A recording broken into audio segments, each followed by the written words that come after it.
So today I'm going to show you how to make slip knots without using or purchasing expensive tools like this one. And actually what I'm going to suggest you use are cocktail stir sticks. I picked up these for cocktails whenever we have summer barbecues, and I picked them up at Sam's Club, and there's a lot of them, so I don't know when I'm going to ever get done using them.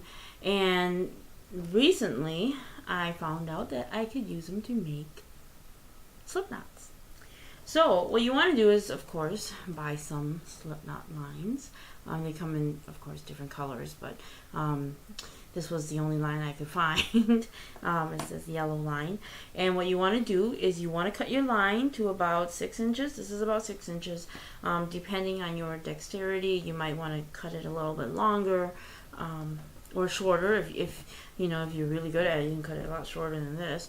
And what I do is I'll put the two stir sticks together, because you're going to utilize this groove that they make, on the front side and the back side.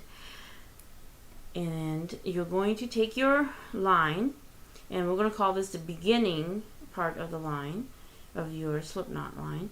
You're going to put it right in that groove, and you're gonna need about 2 inches. And like I said, it all depends on your dexterity. So and then you want to hold it there so it stays in that groove. Don't let it come out. What you're going to do is you're going to wrap the line in a clockwise direction, and you're going to go back up. You don't want to go down. You want to go back up.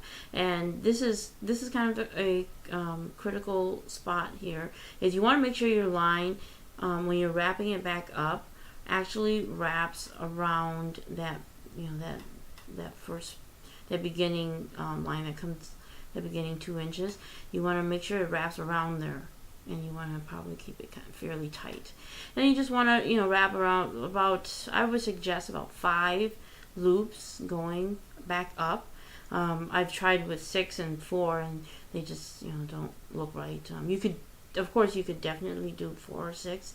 It's all up to you, but I'm going to do 5. And then what you want to do is, once you get that there, you're holding on to all the lines, and you've got to somehow manage to put your finger on those loops that you've made, because you don't want them to slip because you're going to flip it to the back side. So we're going to call this side the front side, the side where we started our line with. And you're going to flip it around. You're going to bring this to the back. Of course, you want to somehow hold it there, the loops. And you can hold it there just by pulling on this line fairly tight, and then you want to put your finger on that front side, which is now underneath, and you want to slip this the end of your line right down that little groove on this back side, and you want to get it there, and then you want to pull it so it looks like this. Now what you're going to do here is you're going to pull this entire line back to the front side, and this is obviously a very important step. You can't pull it this way just because that's the way the rope is wrapped. It just it just won't pull that way, but it will pull back. So you want to pull it back the way you came, because remember you wrapped it this way. You want to pull it back towards that front, right back towards the front where your beginning 2 inches were. So now you want to pull that front and back end of your slip knot line. Just pull on it really tight, so you get a nice tight loops. And now all you have to do is decide which straw you want to pull out. Whichever one you pull out, it doesn't matter. But you do want to keep your finger on the back side of those loops so they don't slip. And then just pull one of these straws out like so. Now you want to grab the end and the beginning of your line, and you want to just kind of pull it so that it tightens up, and then you want to give it a nice tug to make sure it's really tight.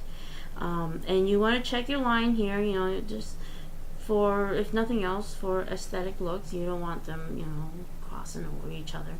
You want them nice lines that are right up against each other, and that's what we have. If you have, if you do have a line that kind of jumps over one line or whatever, all you do is you pull it back with your nail or with, a tweezer, or you can even use your fingers and push it back. And once you get it back in place, then you just pull it tight again, and there's your slip knot. And on this particular straw, I can get probably about 14 of them on there.